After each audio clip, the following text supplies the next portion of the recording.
Start po. Start na daw. Okay, mga kapatid. So, welcome po ulit sa ating weekly liturgical Bible study. And as we gather as one, uh, in the name of Jesus, let us put ourselves in the presence of the Lord. In the name of the Father, the Son, of the Holy Spirit. Amen. Amen. Father, anoint us with your Holy Spirit so that as we read your eternal word, your word may penetrate our whole being and transform us. Grant us the blessing to be faithful disciples in believing the word of God, and that we may be a light shining upon all who are in darkness. Come, Holy Spirit, fill the hearts of thy faithful, and enkindle in us the fire of thy love. Send Send forth, forth thy spirit, and and we we shall shall be be created, created, and you and shall thou renew shall renew the face. face of the earth. Let us pray. O God, O who God, who by the light of the Holy instruct the Spirit hearts of the faithful instruct by the us light the of the Holy faithful, Spirit, grant us in the grant same by Spirit the same to be Spirit, truly we may wise, truly wise and ever never rejoice to in His rejoice in his consolation. consolation through Christ our Christ our Lord. Lord. Amen. Amen. In the name of the Father, the Son, the Holy Spirit. Amen. Amen. Magandang gabi po. Good evening, good evening. Sinong gospel reading? Kuy, Akong first reading. Kuy, sa Sinong ba gospel? mag-gospel? Kasi kung ano, ako na lang. Kung ano, Ano ba sabi ni Kuy? Kois, sinong gospel reading? Kung wala, ako na lang. Oh, ikaw na nga daw. Request, nasa akong ka, no, naka-akong ka, mute. Nag-ano lang siya, may Ikaw message daw, lang. ikaw daw, Tito Butch daw ang gospel. Okay. The gospel is taken from the book of Luke, chapter 14, verses 25 to 33. Reading all of Yun. Ang titulo ng ating babasahin ay binigyan ng titulo Ang Pagiging Disipulo. Sinundan si Jesus ng maraming tao, kaya umarap siya at sinabi sa kanila, hindi ka pwedeng maging disipulo ko unless mahalin mo ko na higit sa tatay at nanay mo, asawa at mga anak mo, mga kapatid at kahit sa sarili mong buhay.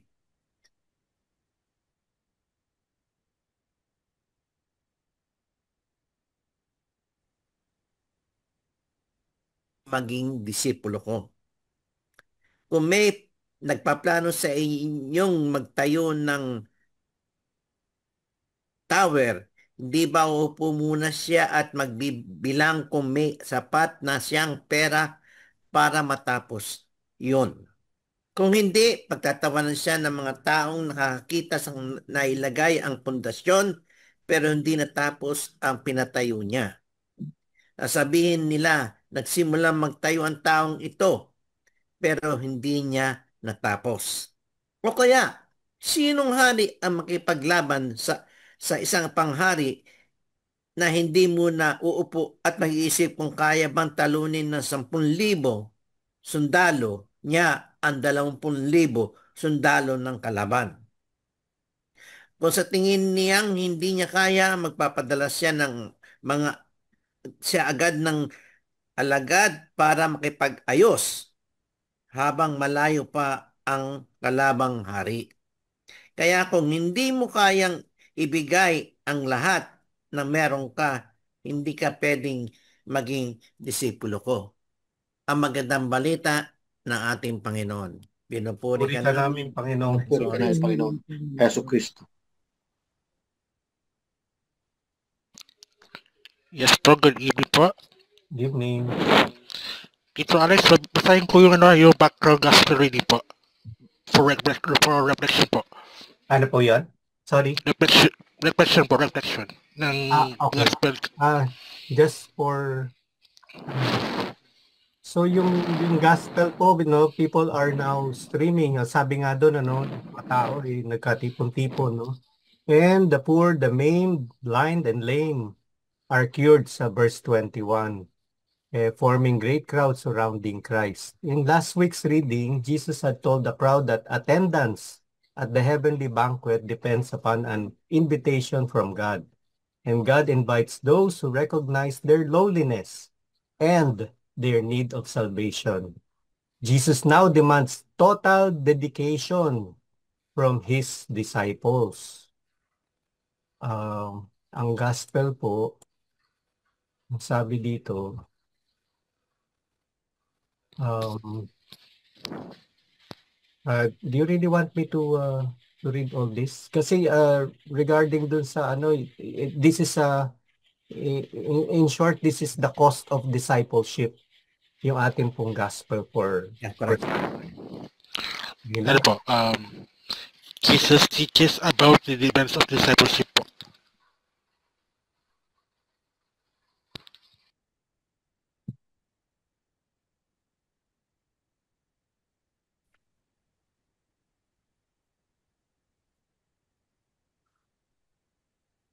Hello? Maricos, saka, Po. okay. Wow, wala. Hindi nakakuan siya kanina, naka-mute eh.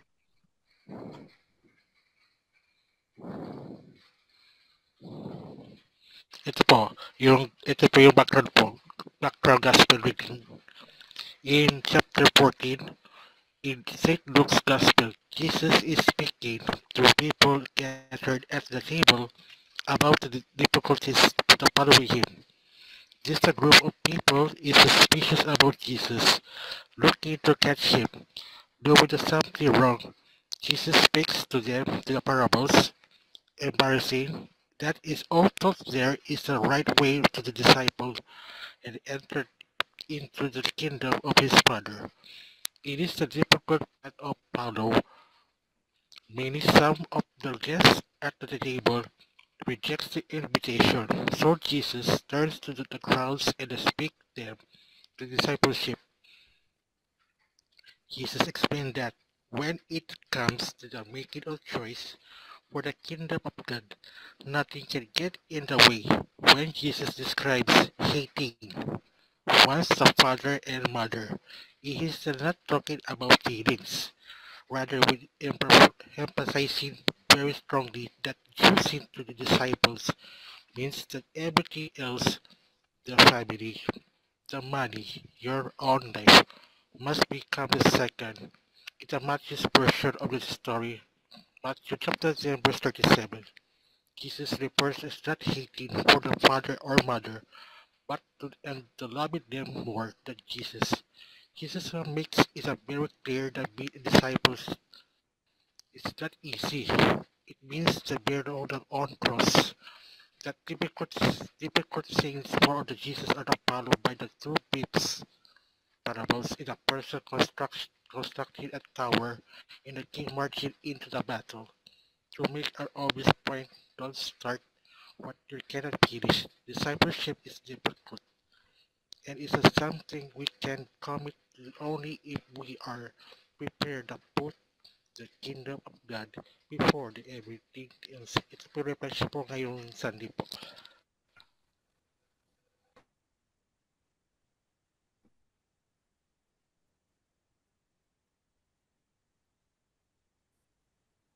Doon naman po sa slides Mute ka. sa slides ni Father Cello, ang sabi nga dito, Jesus is very demanding to his disciples. He means business. And he wants us to renounce everything, family, comfort, at saka properties. And to be a disciple of Christ means choosing higher values. The values of the kingdom, syempre, hindi itong mundo. Discipleship is radical, following of the footsteps of Jesus. Kilala naman natin kung gaano ka-radical si Christ. It is not just learning something and then you go on your own way. Hindi. Kasi dapat susundin natin si Christ. It is total journeying with Jesus up to Mount Calvary. It is total learning from Jesus. Friends and relatives and selfish interests mitigate discipleship. They distract us from totally following Christ. Okay. Ito naman ang reflection ni Pope Francis. Okay ba? Basahin ko? Sige, sige. We can follow the Lord for any number of reasons. Some of these is, it must be acknowledged, are worldly. A perfect religious exterior can serve to hide the mere satisfaction of one's own needs, the quest of personal prestige, the desire for a certain social status, or to keep things under control, the thirst for power and privilege, the desire for recognition, and so on.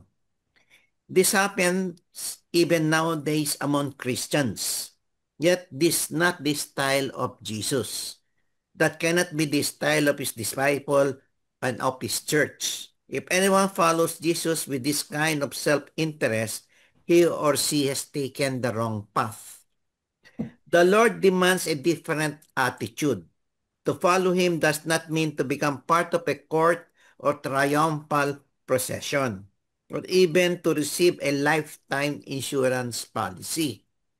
On the contrary, it means carrying one's cross, shouldering, like him, one's own burdens and those of others, making one life a gift, not possession, spending it in imitation of his own generous and merciful love for us. These are decisions that engage the totality of our lives. For this reason, Jesus desired that his disciples prefer nothing to this love, even their deepest affection and greatest treasures.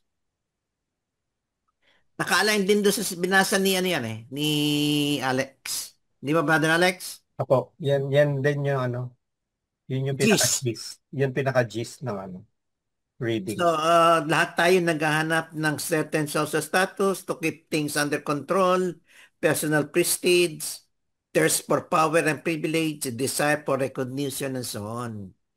Kanya nga yung mga taong nagsiserve sa simbahan ng ganito, nagte-turn off ng mga Kristiyanong naghahanap kay Kristo. Hindi kasi yun yung path na gusto ni Christ. Ah. Pinakita naman niya Pinakita naman niya how he wants his disciples to be. Ang hinihingi lang naman ni Jesus diyan sa atin, commitment Commitment. Tsaka focus lang sa kanya. Oo. Yun lang Kasi pagka nag-commit ka, bibitawan mo na yung ibang gawain mo na hindi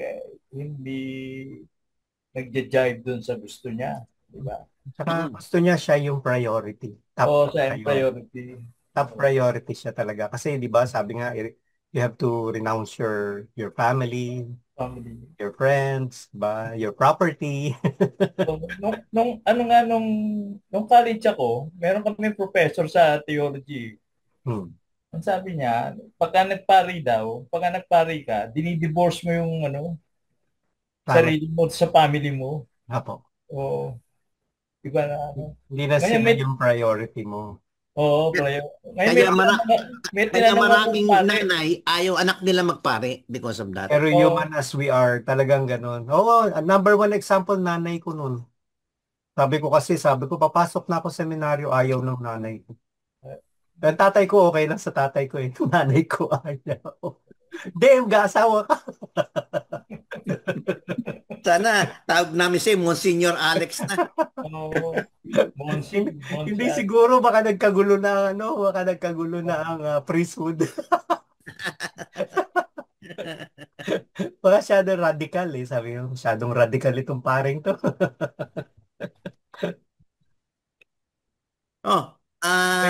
Boys, nasa na boys? Ano na? Keywords po. Hindi na tayo magano. Magano muna tayo? Hindi na tayo magtatanong. Sige, hindi tayo magtatanong. Tapos na ba? Tapos na ba tayo dun sa gospel? Gospel na po. Gospel po yun, yung unang pagbasa. May tanong kasi ako dun sa sige bro, tanong mo. Nasagutin ni Alex. Hindi mo Monsi. Hindi, si Cardinal lang sasagot. Doon sa Sa, doon sa unang sentence nung doon sa verse 25. Ah, Sabi dito, sumama kay Jesus ang napakaraming tao. mm, Umarap siya. Tapos dito sa verse 31, doon sa second parable o sinong hari ay makikipagdigma sa kapwa-hari ang hindi muna makakaupo upang pag-aralang mabuti kung kaya niyang ang 10,000. Sa 20,000 10,000. Tapos against may binanggit pa rin itong yung sa kalaban, 20,000. 20,000. Opo. Oo, 20,000. Kasi, Although hindi nagbigay ng figure dito sa napakaraming tao, no? kasi Iniisip kailangan ko, ika-calculate mo daw sabi, eh, as a disciple. Hindi yung basta-basta ka lang mag-decide na, oh, sige, decide. Kaya, di ba yung una is magpapagawa ng tore. Dapat mag-estimate ka muna. Baka mamaya kulang yung pera mo para magpagawa. Kung hindi, pagtatawanan ka kung hindi natapos. Diba? Pabibitin yung project. Bitin yung project. Yung pangalawang parable naman is talking about kung kaya bang talunin ng 10,000 na sundalo ng hari, yung 20,000. So, ibig sabihin po, para nagre-recalculate po, dapat lang ang disciple daw ni Christ, intelligent. hindi, ang punto ko dito, ganun ba talaga, ano ba to? Yung estimate na 10,000 against 20,000, tsaka napakarami, although walang figure na binigay, during those time, nakakaano ka lang ng ganong karaming tao. Meron siguro. meron. Meron, no? Kasi Oo, nakasulat remember nung nilusob ng Assyrian yung pinag-ano ng Assyrian yung ang Israel noon, at sila papatayin, pinatay ng sanghel, alam ko ilan yon? 180,000 soldiers. Nasa Bible yun 180,000 soldiers yung pinatay ng isang single na anghel. Kasi ang labanan kasi noon, close quarter, hindi malayuan. Di ba? Saka ang labanan noon, malayo man ang gamit pana. Kanya sila may Ito po ang sabi nga dito, yan. The first of two parables on discipleship teaches the recruits to calculate how much they are giving up in order to finish the job. Yung unang parable. And then the second parable also teaches recruits to recalculate and be wise and be diplomatic. So both parables teach the would-be disciples to be intelligent disciples. When you follow Christ, it must be all the way through.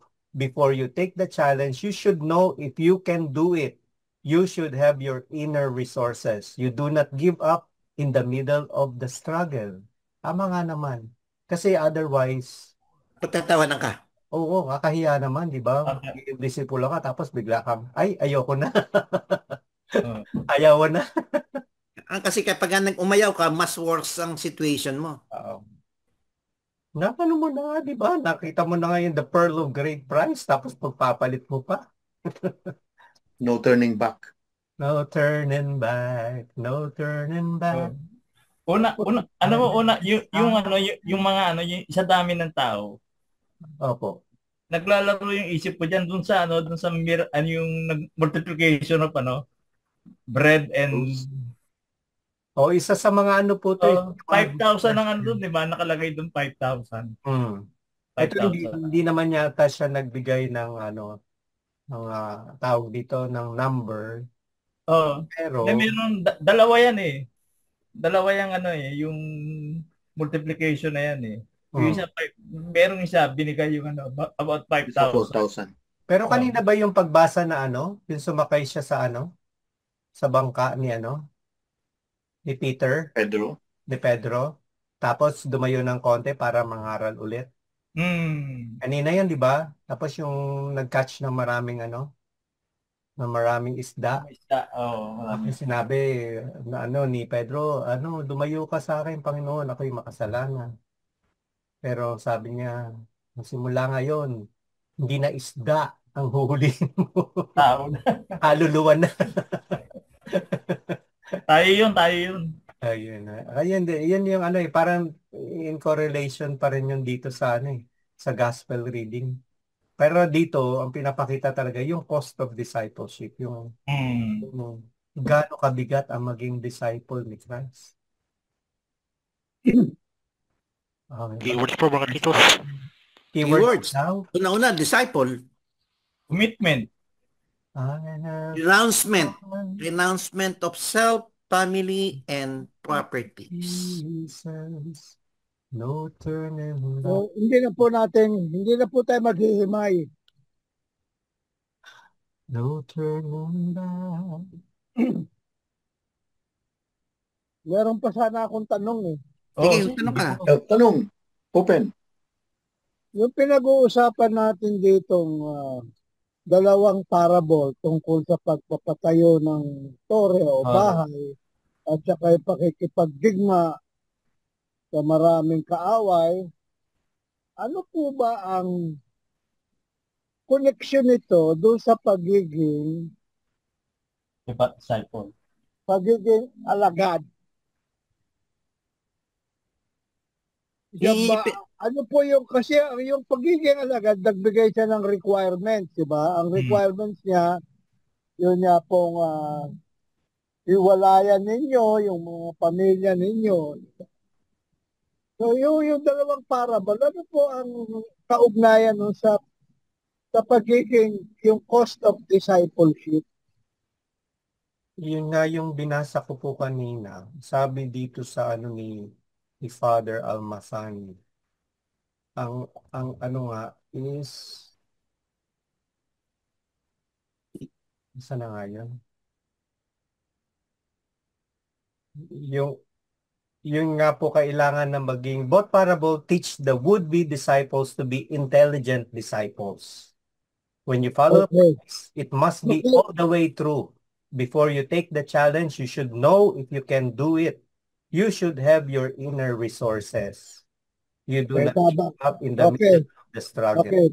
So kailangan ng para ka maging tamang disciple, kailangan buo ang loob. Matalino ka. Di po ba? Maging matalino tayo. Kaya naman diyan tayo dinadala ng parable na ito, yung magkaroon tayo ng gift of wisdom. Doon yun sa ano. Andun yan mamaya sa kailangan ng isang tunay na kailangan ng isang tunay na disipulo o alagad ay magkaroon ka ng wisdom o karunungan. Ito ay manggagaling sa gift of the Holy Spirit. Lang po. So keyword, gift of wisdom. Kasi di ba ang ginawang example ni Jesus is yung tore. Ang sinasabi niya doon ay tapusin yung tore at mahalaga doon ang foundation. Ito namang isa is yung gera, being at war. Para manalo ka ng gera, dapat handa ka. Gift of wisdom. So ibig sabihin yun ang may involve. You'll be at war din. Fighting your yung mga weaknesses mo, ganyan. In order for you to withstand being a disciple. Tapos yung isa, dapat malalim din ang pundasyon mo sa yung siguro in your commitment. So, ganoon, yan ang requirements para maging worthy disciple ka. Basahin ko rito yung sa akin. Pwede? Thank you. Sige bro. Sabi dito, each parable illustrates the need for preparation and assessment to ensure that we can complete the demanding journey of discipleship. Yeah. The second parable highlights how victory in our spiritual battles involves prudently overcoming obstacles like temptation, persecution, and worldly attachments. Pare-pareho naman yung natin. Tama. Balang ang ano. Pero mamaya sa first reading andun po yung sagot. Oo, yung andun yung sagot sa wisdom. Okay. So nabanggit mo mga po yung first reading. Yan po, kaya nga po ang first reading natin ay may kaugnayan sa karunungan ni Solomon. Dapat magkaroon tayo ng katulad ng karunungan ni Solomon.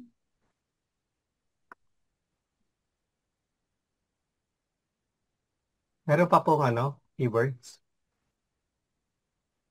Discipleship lang eh. Discipleship. Kasi cause of discipleship Cause of talaga. discipleship. Ano na nga. Cost of discipleship. Opo. Ano ba ito? Okay na po? I think okay na. Ano yung wala na? Yun lang.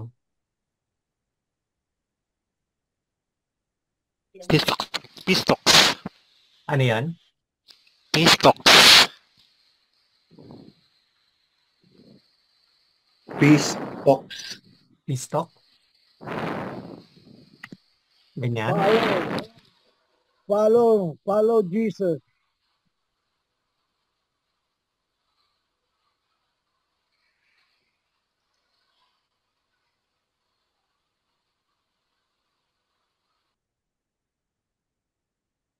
Nandiyan ba yung take up your Firm foundation. Nasa kanya. Andun nga ba yung carrier cross? Peace talk. Yeah, carrier cross. To follow Jesus.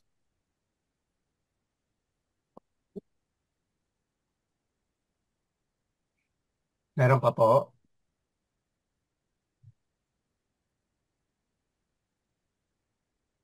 First reading. Wala na? Tito Hector, ikaw po first reading po. Okay. Pagbasa mula sa aklat ng karunungan. Sinong tao ang lubos na makakaunawa sa kaisipan ng Diyos? Sino ang makakaalam sa kalooban ng Panginoon? Kapos ang kaisipan ng tao at walang kasiguruhan ang aming mga panukala, sapagkat binabatak pababa ng aming katawang may kamatayan ang aming kaluluwa. Katawang lupay aming pansamantalang tirahan, pinabibigat aming isipan. Nahihirapan kaming mahulaan man lamang ang nilalaman ng daigdig at malaman kung ano ang mga bagay sa aming paligid. Sino kung gayon ang makakaunawa ng mga bagay na makalangit? Wala pong makakaalam ng inyong kalooban, malibang bigyan mo siya ng inyong karunungan at lukuban ng iyong banal na espiritong mula sa kaitaasan. Sa ganitong paraan po lamang naaakay mo ang mga tao sa matuwid na landas. Natututunan mo po namin kung ano ang kalugod-lugod sa iyo. Ang salita ng Diyos. Salamat sa Diyos.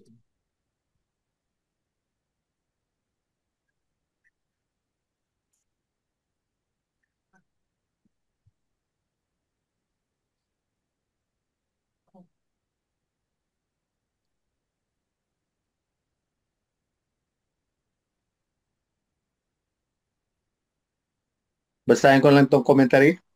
Yes po, Tito. Okay, commentary on the first reading.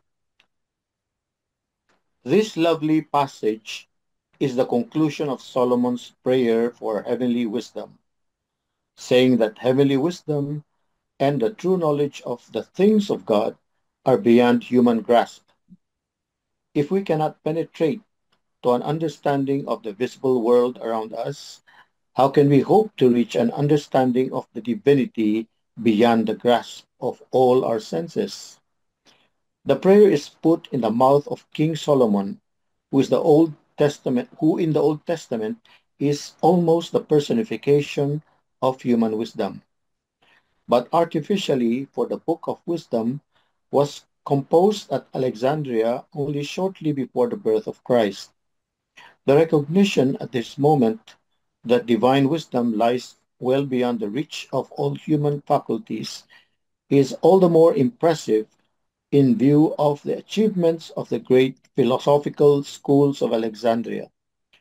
Such occasional poems scattered through the wisdom books of the Old Testament are a valuable reminder that God is beyond all human comprehension in wisdom, strength, and beauty. Perhaps the most beautiful and overwhelming of all is the experience of God conveyed in the poems of Job 38 to 41. These poems may also be seen as praise of the wisdom of God, which will become flesh and be manifest to us in Christ Jesus. End of commentary. Ano ko lang din po, dagdag ko lang po dyan na the Book of Wisdom is not in the Hebrew canon of Scripture. And consequently, it does not appear in the Protestant Bibles. So, It's a deuterocanonical book. It's a deuterocanonical, yeah. So the ground is prepared for the understanding of Jesus as the incarnate wisdom of God. It is also valuable to see Judaism beyond the frontiers of Palestine at grips with the varied worship of the Greco-Roman world, and to see it developing such ideas as that of the individual as a child of God, because it was written after 400 BC and in Greek. Opo, kaya hindi ito kasama sa Hebrew canon ng Scripture. Pero nasa ano po to? Nasa Septuagint. Ang tawag dito? Yung Septuagint. Yung Greek Bible. Pero meron din akong Ay, Septuagint o Vulgate Vulgate? pala yun. Sorry. Vulgate. Pero nasa ano to, sa nga ba yun? Nasa Jewish Bible pala. Sa Torah? Tama ba? Nasaan na yun? Hindi, yung Torah is sa law yun eh. Ito sa wisdom books. Wisdom ito. Hindi nga ito kasama pala sa ano nila eh. Sa Hebrew canon eh. Saan nga ba nakalagay ito? Nabasa ko yung kanina eh. Where is it? Hindi ko na siya mabasa. Baka naki Father Almasa. Meron din akong commentary na gustong basahin. Sige nga po. Sabi dito, the first reading speaks about how difficult it is to attain wisdom. We struggle to discern God's plan and are often unsure about our own plans. Our physical needs and appetites confuse and cloud our thinking because we are strongly motivated to reason to conclusions that allow us to satisfy our bodies rather than to conclusions that we are strictly true. In humility, the sage acknowledges that the attainment of truth about ultimate reality is really a superhuman effort. It is something beyond our strength, truly a miracle. Without the help of God, we would all be despair. We would all but despair of coming to the truth about the reality of things. Ito po, sabi nga dito, we Catholics recognize it as canonical based on the Septuagint nga, sa Greek translation of the Hebrew Bible. Sabi nga na dito, no? Ang dalawang question nga daw is, who can know God's counsel and who can conceive God's intent? Expected answer is no one. No one. No. Yung reason is nandun na nga sa verse 15 to 16 kasi nga we humans are timid or fearful, unsure, and our corruptible body burdens the soul. Earthen dwelling weighs down the mind. We are distracted by many concerns. We are not focused. Our minds can never soar to the highest heavens. Tapos may another question similar to verse 17, yun is asan na yun?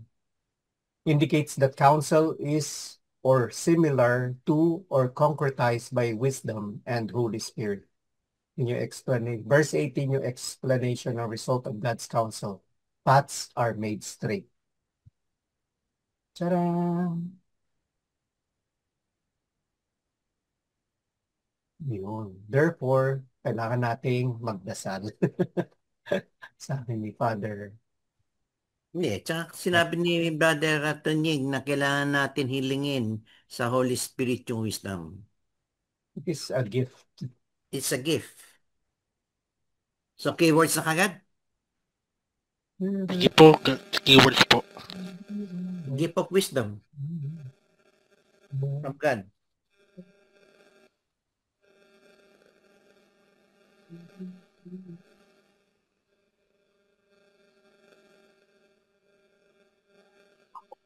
Seeking siguro. Seeking wisdom from God.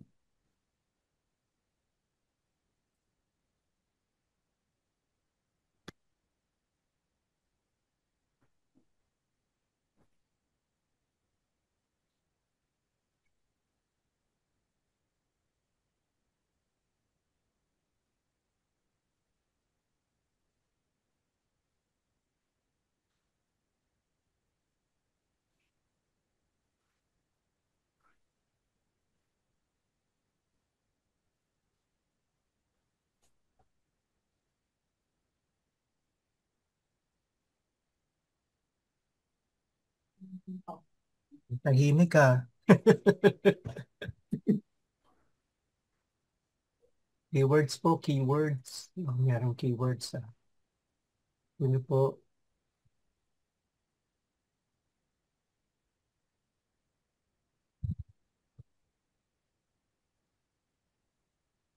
Kaisipan ng Diyos. Ay, yun na pala. Adating. Keywords.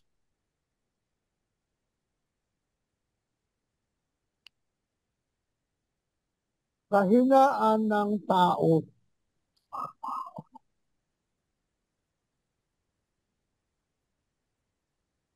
Hindi natin maaarok ang kaalaman ng Diyos. Ang kaalaman ng Diyos ay hindi maaarok ng tao. Sila na magpapainom sa gabi. Mapalta mo nga ito. Yan. Mapalta mo ito niya. Basang-basa. Uminis yan. Meron pa po. Si ako po to ay marupok.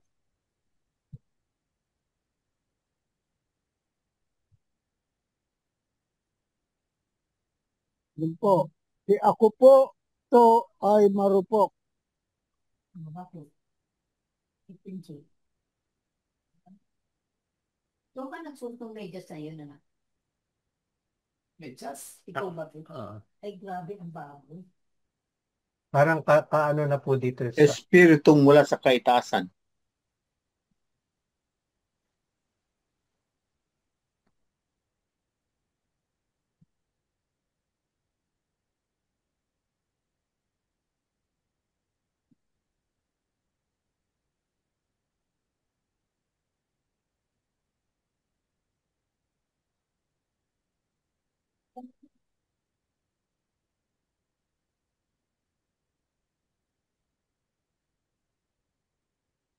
Kung merong espiritu mula sa sa kaitaasan, meron ding espiritu galing sa kalupaan. Yun ang espiritu nasa tao. Espiritu galing sa kalupaan.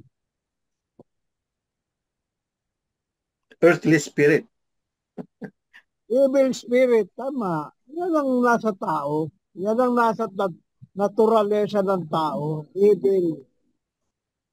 Kapagkat tayo ay nagmula kay Eva at Adan na nakagawa ng kasalanan. kaya tayo ay merong minanang kasalanan, kaya tayo ay may kamatayan.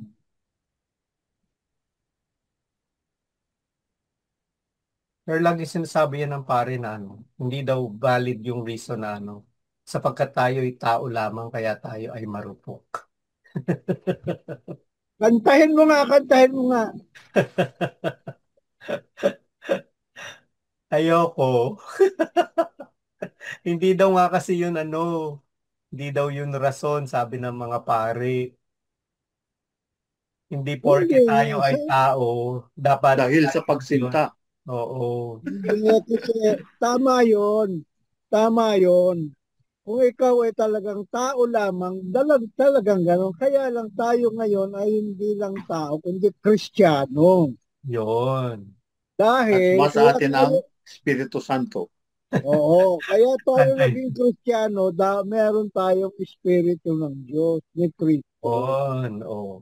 Kaya hindi dapat natin gamitin yung excuse Oo, para kasi magkasala. yung ibang mga Katoliko, hindi nila naunawaan na ang Espiritu ng Diyos ay nasa Kanya. Kaya ganoon ang kanyang kaisipan. Kaya, Tao lang ako, tao lang. kaya lagi Ito, nilang buka, sinasabi yung ganun. kinakanta lagi nila yung di ba? Sino ba kumanta niyan? Si Rick Manrique, Rick Manrique ba yun? Oo, ay tao lang ba? Hindi naman Ruben Tagalog eh. Yan kaming lahat, o kay saklap ng buhay. Ano yung umpisa? Katunjing, ano yung umpisa? Puso. Kahit hindi turuan. Kahit hindi turuan. Dahil sa pagsinta. Alam yan ni ang siyang Brother Astig, alam niya yan eh. nasusunod. Lagi siyang lagi siyang Diba? Di ba Brother Tunying? Ang panlaban daw dyan, nakita ko sa YouTube, Romans 8:13. Romans 8:13. Ano po Brother yung Tonying, para sa yan, Romans 8:13.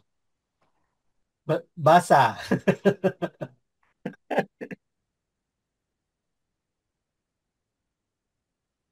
Hanapin na natin.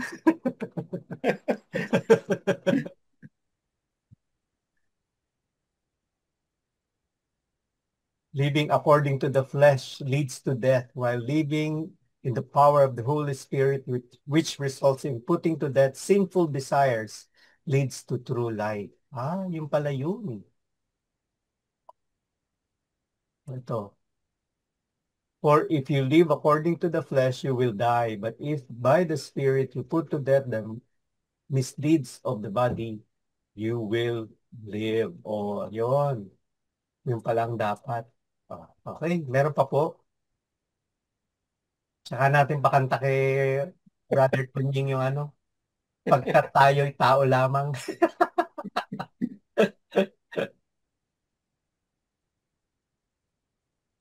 Okay. Second reading. Second reading na. Si Tito Boy po. Tito Boy, next po. Okay. Ang pagbasa mula sa sulat ni San Pablo kay Filemon. Ngunit dahil sa pag-ibig ay pinakiusap ko sa iyo. Ako si Pablo, ang matandang ito at bilanggo ni Kristo Jesus. Ay pinakiusapan ko para sa aking anak, si Onesimo, na sinilang ko habang ako'y nakabilanggo. Ang batang ito ay aking pinapunta sa iyo bilang aking puso. Nais ko sanang panatilihin sa akin para siya na ang maglingkod sa akin kapalit mo sa panahong ako'y nakagapos dahil sa mabuting balita.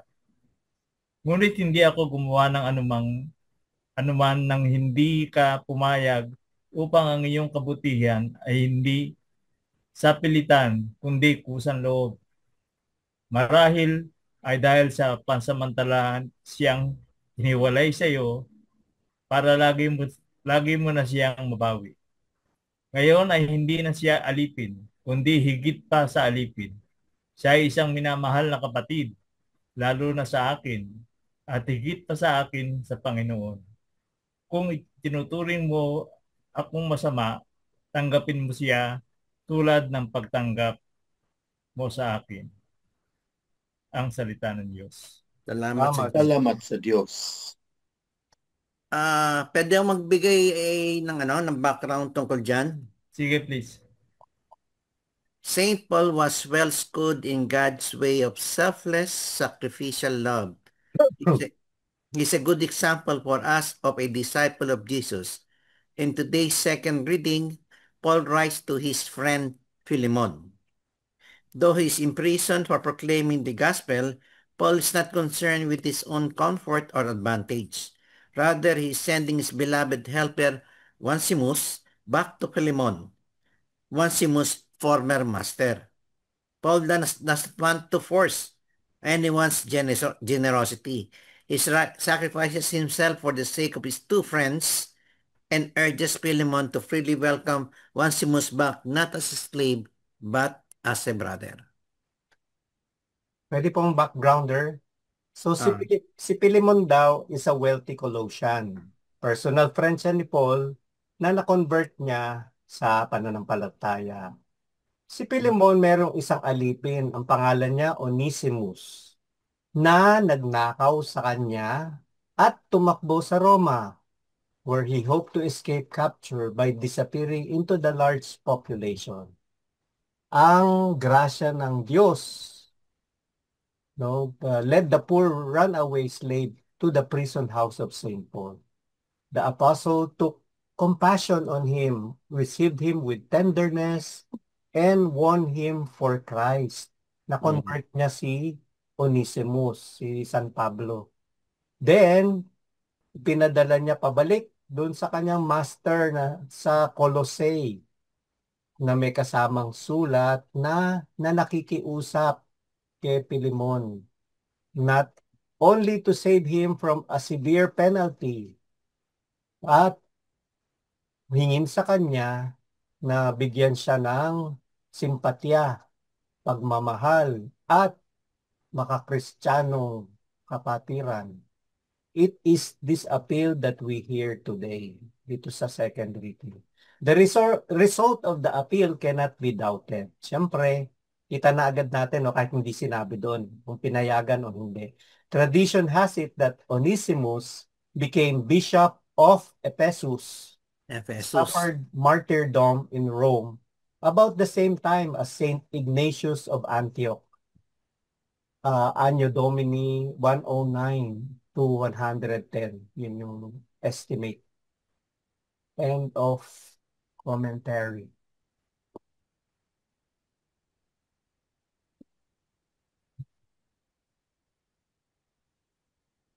Ano po? Keywords na? O meron mga tanong pa? Kantahin. Tito Tonyo yung question. Sino po? Ayun ang tanong. Sinagot na kung sino si Onesimus. Okay, ang tanong, ano ba ang talagang kasalanan ni Onesimus kay Philemon? Nagnakaw nga. Nakaw. Magkano ninakaw? Di sinabi, bakit hahati ka? Bakit dito sa atin maraming magnanakaw, hindi naman... Hindi nang hahati, ano? Hindi naman napaparusahan. Hindi kasi nga hindi naman kasi tawag dito. Walang nagpipreach sa kanila. Okay. Si Philemon, dahil ay si Onesimus ay alipin ni Philemon, di ba? Ngayon ang isang alipin, talagang malaki ang pagkakasala mo sa iyong boss kapag hindi ka tumupad sa kanyang mga utos, lalong-lalo na kung pinagnakawan mo siya ng pera. Kaya naman siya ay itinakwil ni Philemon. Ngayon, nung maitakwil na ni Pilimon si Onesemos, wala namang mapuntahan itong si Onesemos, kundi nagkataon naman, nagpunta sa Roma at doon niya nakilala si Pablo. At si Pablo naman ang nagturo sa kanya at siya naging Kristiyano. Kaya naman ipinakiusap ni Pablo na Pilimon, tanggapin mo na ulit si Onesemos na iyong alipin. Ngunit hindi na alipin kundi bilang kapatid. Yun po ang background niya. Oh. So ano, yung yung yung pleadings niya no ni Saint Paul, ni Paul, Saint Paul kay Pilimon. Pinatawad ba niya no ni Pilimon si o Opo, pinatawad o pinakawalan? pinatawad po. Pinatawad. Oo, pinatawad bilang isang kapatid na Kristiyano, hindi na alipin. But si Pilimon ba na ano, na convert ba yan? Converted po din ni Paul. Converted din. Opo. Kwan yan isa sa mga mananampalataya yan sa Colossus Yayamanin siya. Parang Yayamanin si Pilimon. Parang si Katunying mamayan. Oo, yayamanin siya. Yayamanin. Hindi siya tunay na Kristiyano siya, taga Colossus. Oo, taga Colossus. Na natuturuan kay Pablo. Ito po kung ano yun natin, itong letter to Philemon is the shortest letter of Paul, if not the shortest in the New Testament. Onesimus run away, he comes back, he will no longer be a slave but a brother, a man in the Lord. Kasi nung panahon nila Jesus, nung panahon ng una, kahit naman nung wala pa si Jesus hindi ba talagang tanggap ng bayan ang magkaroon ng alipin, di ba? Meron ka talagang alipin. Ibig sabihin yung alipin na yan, hindi lang utusan yan, talagang iyo yan. Ikaw nagmamayari niyan. Hindi naman lahat, yung yayamanin lang. Pag hindi ka mayaman. Pag hindi ka mayaman, wala ka pong alipin. Kasi binibili ang alipin Hindi ba nangyari sa Amerika? Those were the days, no? Nung mga African, binibili talaga. Kaya dyan naman nakilala si Martin Luther, di ba? Martin Luther. Wag na po tayong lumayo. Sa Pilipinas lang, alipin din tayo ng mga colonizer sa atin before. Oo nga. Sino ba nag-alipin sa mga Kastila? Lahat po ng tawag dito, nag-colonize sa atin. Naging alipin tayo. Alipin tayo ng mga Hapon, ng mga Kastila, ng mga Amerikano. Oo, pero ibang ngayon, alipin pa rin tayo Amerikano, di ba? Oo, iba ngayon. Iba ang alipin ng araw. Yung alipin ng araw, pag-aari ka ng amo mo. Dito naman, hindi ba hanggang ngayon, pag-aari pa rin tayo ng Amerikano? Hindi naman. Ako hindi. Ikaw ang naging amo mo, Arabo. Hindi ko naman amo yun, employer ko yun. Hindi naman tayo alipin. Not my amo. Employee ang amin pong In fairness naman sa mga Arabo, hindi naman tayo inalipin yan. Hindi po. Hindi sila. At saka sila, very generous sila. Hindi isa employer na contract. Ginamit lang ang skill natin para magamit sa business nila. Opo. Keywords. Teka. May basahin lang ako. Baka may makuha tayong keyword dito. Sige. In his letter, Paul implies that Philemon has such much to be thankful for, having received much from Paul himself. This should move our hearts. We have been forgiven by We have been forgiven much by God through His Son, Jesus Christ. How much more should we be more ready to forgive our brothers and sisters and help to those Yeah. and help those in need? Yeah. Kaya nga, ang tanong dyan, paano makaka-refuse si Philemon? Kasi di ba si Christ nga nagpapatawad sa lahat. Oh. Yung being a Christian, yun yung pinapakita ni Christ na kailangan patawarin mo yung nagkasala sa iyo. Kung humingi naman ng tawad, di patawarin mo. Tsaka yun nga, ang sabi nga doon, not as a slave, kundi as a brother na kung tatanggapin niya. Kasi nga, parehas na silang convert to Christianity. So, paano po natin iuugnay yung second reading doon sa gospel at saka first reading na ang tinupunto ng ating gospel at first ay karunungan, wisdom, prudence. Dito sa second reading, nasan dyan yung wisdom? Yung additional discernment. Commentary pa daw, sabi ni Brother Quiz. Si Brother Hector daw meron. Request ni Brother Quiz. Commentary on second reading.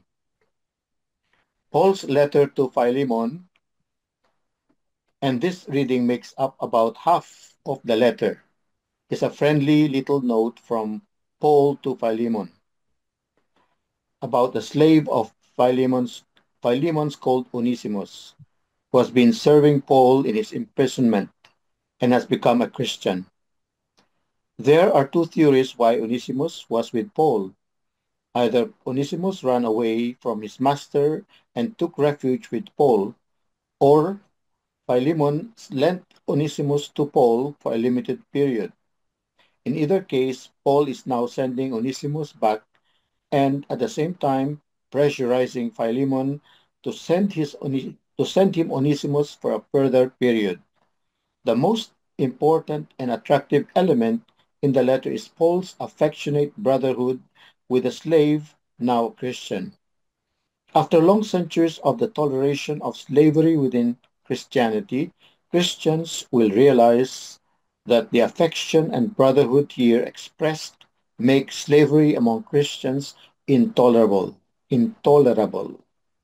A further step taken later will be that any enslavement of human beings is incompatible with Christianity. Yes. And that all human beings must be treated as brothers and sisters, equal before the Lord. It is a classic case of the slow deepening of the understanding of Christian morality. End of commentary. Doon pala pumapasok yung karunungan. Kanya nga ito yung connection na sinasabi sa gospel, it is brotherly love. The wisdom of God. Eternal. Yan yung pinapakita yung love. Which is sinasabi nga sa gospel, yun ang if you follow Christ, you have to sacrifice, you have to follow Him, and you have to show love. Di ba? Sabi naman dito ni Father Almasan nga, tying the three readings and the psalm. The first reading talks about God's counsel, yung mind, yung wisdom. Yung psalm naman reminds us that life is short. Di ba nandun din naman sa first reading. So we have to be wise. The second reading talks about the freedom of a brother. Kasi slave yun, di ba, si Onesimus. Pero sineset free siya. The gospel reading talks about the cost of discipleship. The focus of our sharing or homilies nga sabi must be discipleship, sabi ni Father Almasan. We can become true disciples of Christ if we learn God's wisdom, yung kanyang teachings, His intentions, and if we live in freedom from slavery, and freedom from loved ones and material possessions. Okay. Yun po yung pagkakatayo niya dun sa... Ito naman ang sasabihin ko rin, may dadagdag ako. The Lord invites us to find the wisdom and to experience the joy of living with this kind of love. Yun yung sa first reading. Truly, we have a very short span of days upon the earth. What are we doing with our days? Are we simply loitering amid the great crowds that travel with Jesus, or are we his committed disciples? Will we take up our cross and follow him, offering ourselves in love to reconcile the world to God? With the power of the Holy Spirit, we say yes to Jesus' invitation to follow him as his disciples. Yun. So, nandun pa rin yung Holy Spirit. We can only say yes if we ask the Holy Spirit to guide, enlighten us, and give us wisdom. Meron lang akong gustong i-clear. Yung the name Onesimus, hindi common yan sa Christian world. Hindi common . Hindi yung Philemon, medyo pa yan. Curious lang ako. Kasi may mga binibili ako mga barong mga Onesimus din yan. Onesimus. Bakit kaya? Mga barong. Bakit kaya Siguro convert yung may-ari. Baka Christian convert siya. Baka lang I'm just deducing. Curious lang ako. Kasi gusto mo hanapin ko? nung binabasa ko to, yung mahal yung barong mo Mahal 2,000 na isa doon yun. Ang Onesimus, ibig sabihin in Greek, useful. Useful. Kaya pala Onesimus. Anyway, naano ko lang. Hanapin natin si Onesimus. Home. Hala, puro barong Hindi sinabi kung ano Pero I'm just deducing. Maybe he's a convert or something. Kasi to convert ito naging Gusto yung basahin ko tungkol kay Onesimus, this dictionary ko? Sige nga, baka nandyan. Onesimus, Greek, useful. The slave of Philemon who fled from his master's household in Colossae, met Paul and was converted to the Christian faith. Philemon 10. Paul refers to him as a faithful and beloved brother. Colossians 4:9. Onesimus was sent back to Philemon with Tychicus, carrying a letter of recommendation and the letter to the Colossians. His name was a common one for slaves, and Paul punned on it in his letter to Philemon. Formerly he was useless to you, but now he is indeed useful to you and to me. Philemon 11. Paul added that he sent Onesimus back with a plea to receive him as you would receive me. If he had wronged you at all or owes you anything, charge that to my account. I, Paul, write this with my own hand. I will repay it, to say nothing of your owing me even your own self. Philemon 17-20. The mention of Onesimus provides a clear link between Colossians and Philemon. End of. Thank you. Ito, brother boy, sabi ng AI, kasi nga, sabi nga ni Brother Hector, Onesimus daw sa Greek meaning useful or profitable, sabi naman dito ni AI. So, ang sabi naman dito, useful elegance. The founders were inspired by this beautiful name and its meaning, which aligns with their goal of creating clothing that is not only fashionable, but also functional and long-lasting. Wow, yun pala ang kanilang Kaya ginamit Kaya yun ang ginamit. Biblical, no? Biblical. Ibig sabihin, pag sinuot pala ni Brother Boy yan, nagiging pogi siya. Siyempre. Kahit naman hindi. Kahit hindi. Hindi ko na maisuot ngayon, sumikip Ang mahal ng barong na Onesimus. Mas mura-mura yung yung isa, itong pangalan ng isa. SM. Sa may landmark, merong isa yun ang binibili ko Bro, meron pa tayo mga latest na picture ng mga servants, Mas para mahal po bukas, sa SM. ito assembly, popost ni Mercy. Bakit? Bakit? Okay na. Saan lugar natin ilalagay sa mga picture lang? Hindi, basta ipadala. Keywords na tayo. Sige po, Tito Alex. Keywords po. Words. O, Okay. basta padala mo sa akin, babato ko kay Mercy. Asa na yung keywords? Okay. Kasi bukas meron ta assembly bukas. Okay. O, keywords na po tayo. Onesimus. Ano, Onesimus? Forgiveness. Si Pelemon, si Pelemon. Brotherly love. Brotherly love. Convert. Pakikanta nga yung Ano? kantang Pelemon. Hindi ko nga kabisado yun.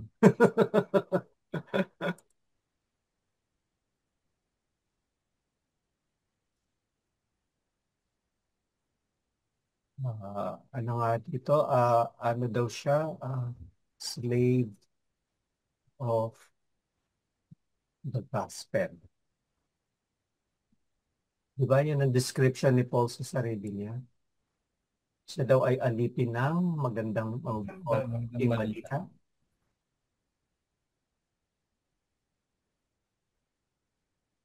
Ano pa po?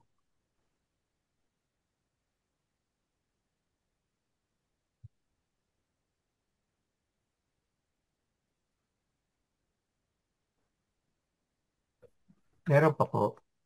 Kusa ang iyong pagtulong. Yan, okay. Ang galing nga ni Paul no? Meron siyang courtesy.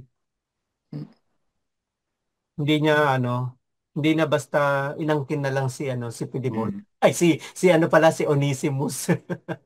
Humingi pa siya ng humingi pa siya ng tawag dito. Pag-ibig. Pag-ibig ang nagbunsod sa akin. So pag-ibig, love. Kundo na po, brotherly love. Buti na lang di sinabi handmaid. Oo nga eh. Brotherly love yan eh. Yung handmade love. Siningit pa. Talaga, sinabi na nga, mamatay na nga sa mga desire. Di ba sinabi na ni Brother Hector sa iyo, Romans 8:13. Memorize yun. 8:13. I-memorize mo yun. Hindi naman lusty love yun. Tunay yun na love. Anong klaseng love yun? Affectionate love.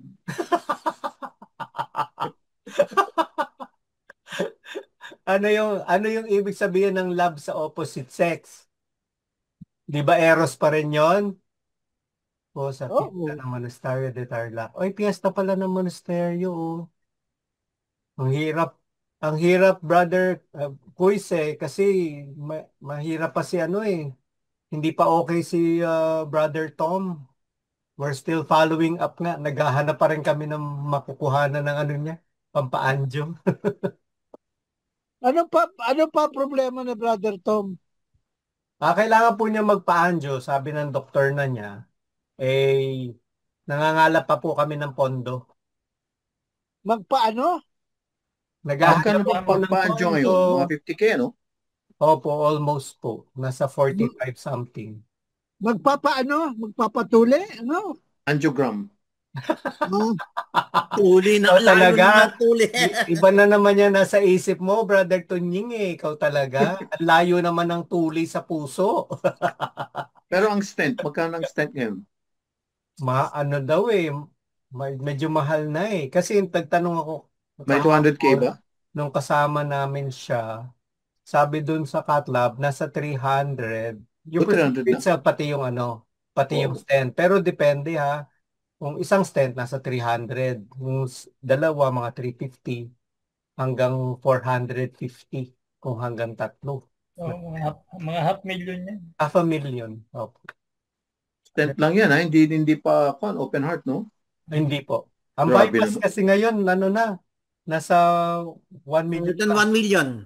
More than 1 million. Kasi yung pinuntahan nga namin kahapon, sa Quezon City, yung isang counselor, eh, yung nando na tao, sabi niya na bypass daw siya, ganito ganyan, ganun ang nagastos niya, 1.5, pero nanghingi rin siya ng mga guarantee letter nga. Marami daw siyang kilala mga senador, bla bla bla. Yun, nalapitan niya. Kami dalawa pa lang yung nalapitan namin kahapon na na counselor. Kay Aiko at saka yun nga kay Vargas, Alfred Vargas. Medyo Kaya na daw, abla, sabi ni Kwan, Brother Kois. gawa po kayo sa hibla. O, gawa na daw ng hibla. Hibla pala. Abla. Hibla. Habla. Abla. Yeah, abla ko kayo. Kaya habla na tayo ni Quiz. Ano na po, wisdom, discipleship, ano na ang keywords natin? Discipleship.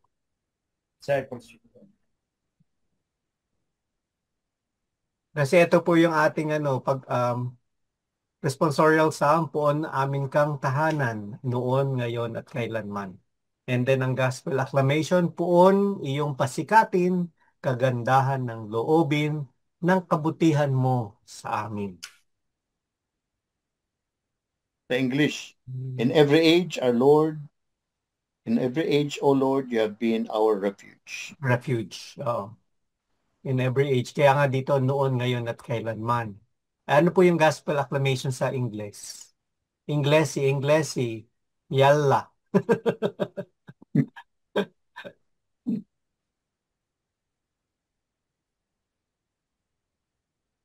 Andun yata, sinulat na yata ni Quiz. Saan na yun?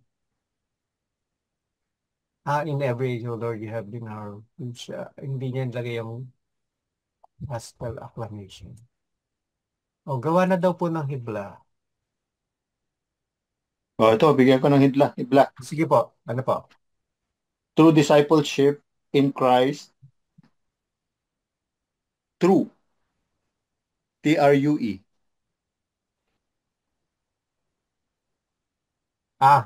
Sorry. Totoo, okay. In Christ means preferring nothing to Him. Preferring nothing to Him. To Him. Period. Only the disciple will know the wisdom of God that comes with carrying our cross with Him. Ano po? Only His disciple will know the wisdom of God that comes with carrying our cross with Him.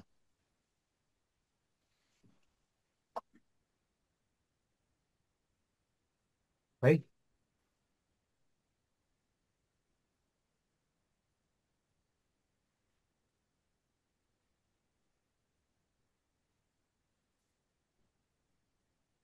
Okay, explain mo yung unang sentence, preferring nothing to Him. Ano ibig sabihin nun?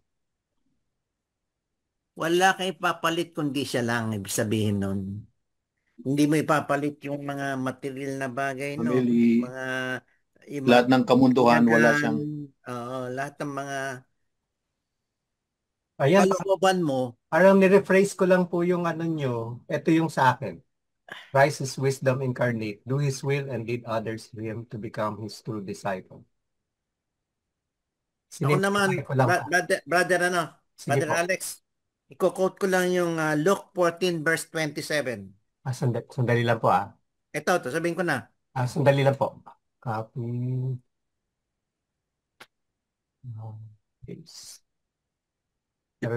Si Quiz. Sige po. Okay. Whoever does not carry his own cross and come after me cannot be my medyo disciple. bagalan nyo lang po. Bagal ako mag-type.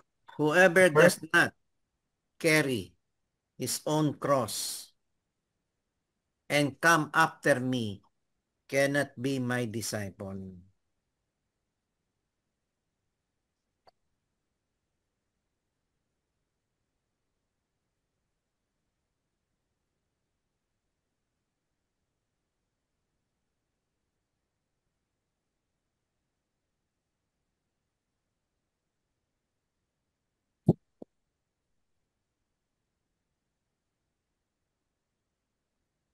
Meron pa po.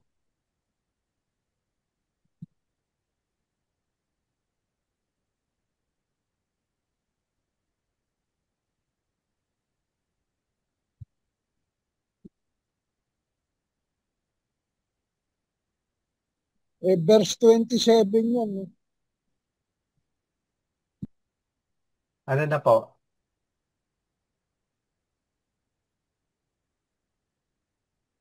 Meron pa po or pipili na kayo? Brother Boy, Brother Tunying.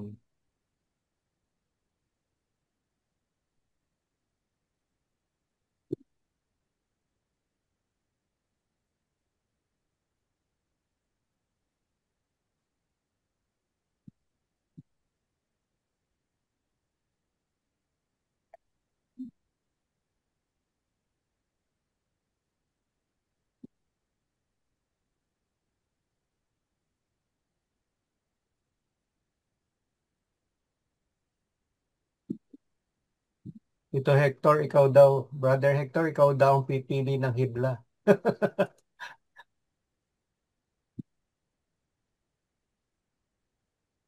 Siyempre, pipiliin niya yung number 1. Siya ang gumawa nun. O na kayo na pumili, Brother Boy at saka Brother Tunying. Kasi kayo walang ano. O meron ba kayo? Meron pero okay, nandiyan na lang tayo maghanap.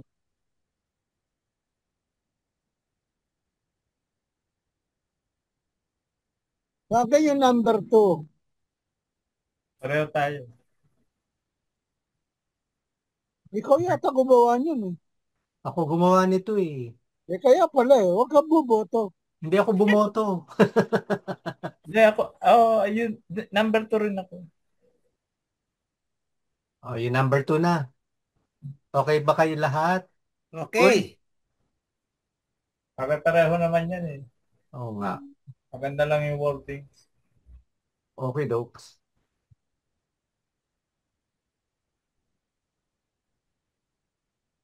Yugot na tayo, yugot. Oh, hugot.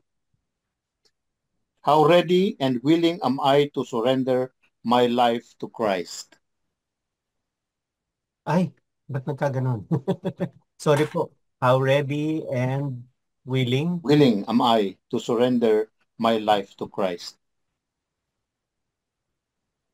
Okay. Ako naman. How can I be a true disciple?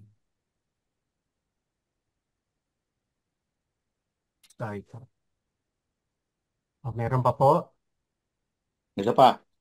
Sige po. How can I make my life a gift for others in charity? Wow, lalim nun ah.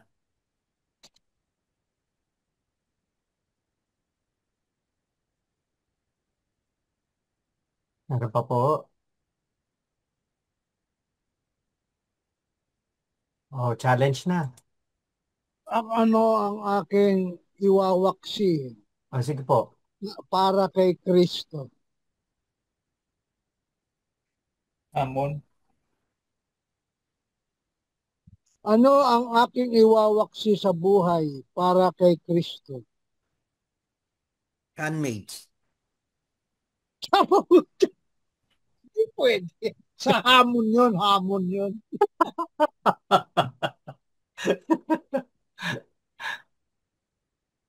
Brother Butch, ikaw talaga. Sinasagot mo agad si si Brother Tunying Yung iwawaksi ba itatama? Yun yun. Apo, itatama. Hindi.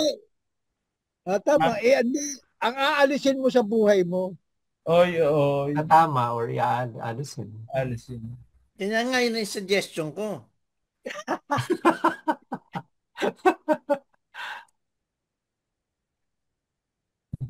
Yung tatanggalin, Oo nga, quiz. May Marian exhibit nga sa Fisherman's Mall. Ano na nga yung sinabi mo ulit? Sacrament of Confession. Pwede bang magdagdag sa hibla? Ano po? Kung pwedeng Christ is God's wisdom incarnate. Pwede ba yan? O okay na yan? Hindi rin. Lagyan natin. Kasi si Christ po kasi God eh. Kaya hindi ko na nilagay eh. Ano yun po, second person siya sa Trinity. So, parang, ano na. Pero okay lang. Redundant na. Parang redundant na. Pero, parang okay naman din. Holding ako kanina, nakuha ako kanina sa... Saan po ka? Kanina sa'yo po. Ano ginawa mo? O kung gusto nyo, kung wala na, Christ is wisdom with capital W. Alis ako para pagkapit. Pwede rin.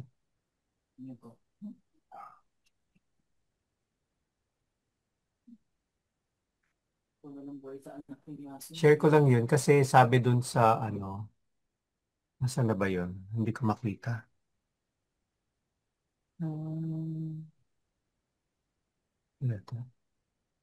Eucharist daw. May kinalaman ng Eucharist, sabi dito. You have to be willing. Eto. The Eucharist is a sacrament that helps us become committed disciples of Christ. In the Eucharist, we acknowledge that Christ is our Lord and Master. We are just His followers. In the Eucharist, we affirm our commitment to journey with Him, to share in His mission. Yung Shinare ko lang po. Kaya nilagay ko din the Holy Eucharist. Excuse me. Meron pa po sa hamon.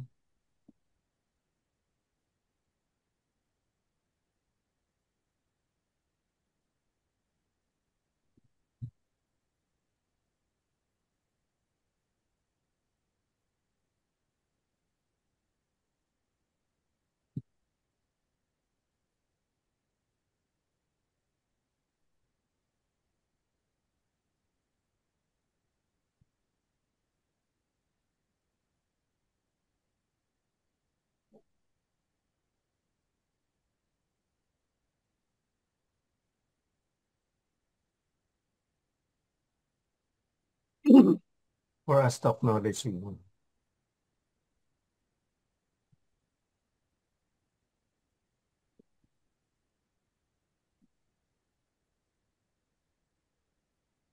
Ang daming nangungumpisal, ang daming nagsisimba, pero hindi mga totoong disciple. Yan ang nakakalungkot sa Pilipinas. The only Christian country in Asia, but number one. In corruption. Corruption. Naku po. The only Christian country, second to, actually dalawa yung Christian country sa Asia. Timor. Philippines and East Timor. Pero dito sa atin, ang pinakamaraming korupsyon. Saan ka nakakita ng Christian country na ang nakakakwan dyan, korupsyon? Biro mo, nagkukot pa ng Bible verse. Yeah. Yun ang mahirap. Oo. Nakakalungkot. Led by the Holy Spirit daw. Saan ka naman nakakita dyan sa Senate? Ako minsan lang magsalita. Saan ka makakita sa Senate? Na nag-aantanda, nagkukulos, pero mga mason. Oo nga. Dami pa. Halos kalahati niyan, mason. Lalo yung galing sa military. Actually, daming kaguluhan talaga, no? Hindi naman din talaga. Lumabas lahat ang baho nila eh. Oo. Pero sa isang banda, sa isang banda, no, I think this is the only way para ma-correct, no? Yung kung ano yung mga katiwalian na nangyayari. Kasi kung walang mag-divulge nito, hindi lalabas eh. Biro mo, bilyon-bilyon yung nakukurakot. Tapos ang Pilipino naghihirap pa rin hanggang ngayon. Whereas sabi nga nila, no, most of the other countries are saying mayaman ng Pilipinas. Pero nakanino yung yaman ng Pilipinas? Yes. Di ba? Nakakalungkot, no? Tungkol naman doon sa malaki pa, 1 trillion plus. Opo, ang napunta sa corruption lang. Biro nyo, yung inutang na pera, napunta lang dun sa iilang bulsa. No? May nag-blessing ng Freemason sa Ormoc City last week. But the priest is suspended. Oo nga. ang nakakalungkot, ang ating kaparian, ang ating simbahan, wala ring imik eh. Hindi katulad nun, nung mga unang Dapat, dapat kumilos na ang simbahan. Mali na eh. Wala rin eh. alam niyo po, siguro kasi hindi naman sa siguro nakuryente sa dahil minsan na nagkamali doon kay Gloria. Diba? Inano nila si Gloria sinuportahan which is mali pa rin si Gloria In the end, naalis din naman si... At least maganda dahil na-expose na. Diba? Pero kasi yun nga po, parang aware na tayo. Na-expose na, kaya lang ang bagal ng wheels of justice ba? Kasi alam na ganito, nakaalis Pero pa. gagawa daw si Kwan, di ba? Si Marcos ng Kwan? Independent Kwan? Investigation? Dapat may independent investigation. Oo. Hindi pwede na... Gagawa pa rin siya, sabi niya. Oo. Tama lang yun. Oo, tama. Kasi parang, paano mo iimbestigahan yung mga gumawa ng katiwalian, sila iimbestigahan nila yung sarili nila. Oh. Napaka-malaking Ang tanong ba, may makukulong ba dyan? Yun na nga ang dapat. Nagmumuro-muro lang naman eh. Yun ang dapat. Dapat merong accountability. Di ba? Yung may accountability at saka meron talagang anong tawag dito? Is it retribution or ano bang mas proper na term? meron tinanggal na ni Jason si Alcantara, yung district engineer ng Bulacan.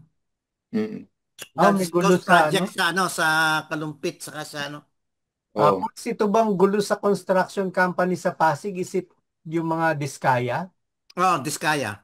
Yun yung tumakbong mayor na kalaban ni yung St. Gerard Construction Company ba yun? Kamag-anak pala ni Eusebio. Ni Eusebio. Yung dating Dating mayor.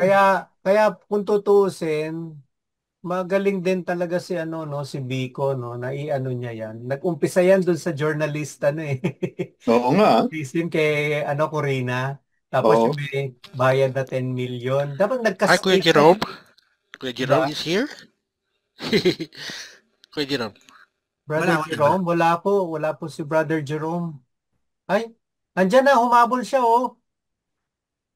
Brother Jerome. Welcome. Magandang gabi.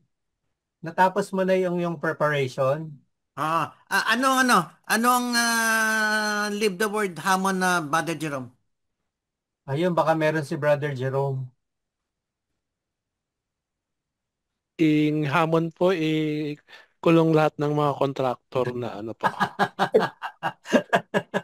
How I wish. Sana Saka yung mga DPWH.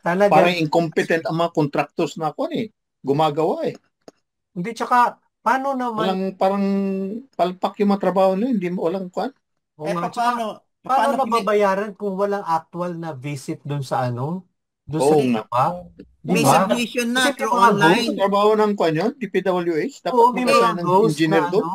Ginagawa online submission, ayun ang ginawa ni Mark Villar. So dapat mag-umpisa doon kay Mark Villar. Doon yun ang ginawa online submission, hindi walang Baka sasabihin kasi walang on-site checking. Baka sasabihin kasi pandemic or something. Yun hindi pwede nilang yun na gano'n. Kasi pag nagpunta ka doon, di mo naman pupuntahan yung mga tao Ang question, kailangan tayo continuous yung may social media para hindi mamatay kasi lumitaw na, papatayin niya ng iba dahil alam mo naman mga pera yan di ba? I don't think mapapatay po. Maniwala ka sa akin. Ang tanong ko, may makukulong ba? Ayun na nga yung kay Sara nga parang inaano nila parang dinabaw niyo inaano lang niyan. Kanya nga may yan Tapos pangalawa kasi napakalalim yan, mas napakaraming involved. Napakaraming involved. Lalabas ang baho. Kasi nga po magkakaskade, di ba Senador, congressman. Nasunog. Congressman, barangay, di ba? mayor, governor, lahat yan, kasama yan. Pati COA. Patay ang COA dyan. Pati barangay tanod kasama dyan. Parang national conspiracy. National conspiracy. Ng mga public officials. Alam nyo, dapat sila tanggalin lahat. No? Mawawala na. Palitan na lang ni Brother Palitan Tungyi. natin. Palitan natin, Brother Butch. Pati election natin, hindi na reliable eh. Parang, manipulated. Kasi nga po, di ba, nung nag-election pa lang, very glaring naman talaga yung yung result. Pero mo, sandaling lang, biglang tumaas na ganun yung sa presidential. Eh, mukhang talagang manipulated doon pa. Eh, kaya lang yung mga tao nagkibit-balikat eh. Hindi po. Meron na nga hinarap na nga yan sa Supreme Court eh. Ayaw rin gumalaw ng Supreme Court. Eh, paano gagalaw ang Supreme Court? Karamihan din involved sila. Hindi. Ganun nga nangyari. Karaniwan kasi, merong pinoprotektahan. Yun lang Kasi yun. hawak ni Duterte yung Supreme Court. Yun na nga. At saka Senado. At saka Ombudsman. Oo. Kasi dapat kapag presidente ka, wala kang hawak. Kasi nga, hiwalay ang executive, hiwalay ang appointed ni Duterte, 12 Supreme Court Justice. Yes. Traffic daw sa Sunday. Sa may NLEX, anniversary daw ng Ink. Hindi. May concert. Concert ba? Concert ng mga Ink yan. Okay.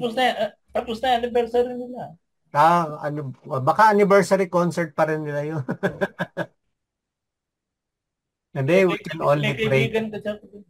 We can only pray for it talaga. No, mga kapatid. Kasi on our own, lalo na tayo, medyo may age na. We can only pray. Wait na po. Okay. Brother Jerome, show your face na. FaceTime. Dali lang, kukuha lang ako ng. Okay. So, bukas is First Friday Sacred. Ayaw nga! First Friday. Dapat makatulog na para makapagsimba.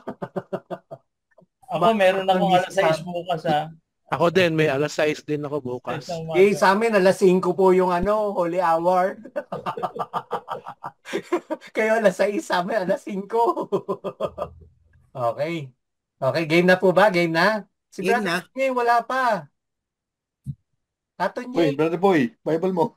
Brother Boy, Bible mo po. Ay. Okay. Okay, 1, 2, 3. Sandali lang po nyo lang po yung mga posing nyo. Huwag kayong gagalaw. Walang gagalaw. Control D. Okay. Isa pa. This time This time with feelings na. 1, 2, and 3. Si Brother Tungyi talaga, ako ng courting pair? Sige, bro. Okay. Closing prayer. In the name of the Father, and the Son, and the Holy Spirit. Amen. Lord, you turn man back to dust, saying, Return, O children of men, for 1,000 years in your sight are as yesterday, now that it is past, or as a watch of the night. You make an end of them in their sleep. The next morning they are like the changing grass, which at dawn springs up anew, but by evening wilts and fades. Teach us to number our days aright, that we may gain wisdom of heart. Return, O Lord, how long? Have pity on your servants. Fill us at daybreak with your kindness, that we may shout for joy and gladness all our days. And may the gracious care of the Lord our God be ours. Prosper the work of our hands for us. Prosper the work of our hands. Glory be to the Father, and to the Son, and to the Holy Spirit. It was in the beginning, now will be forever. Amen. In the Father, and the Son, and the Spirit. Amen. Amen. Salamat po. Have a good night. Thank you. Alala lang po, may isang buhay.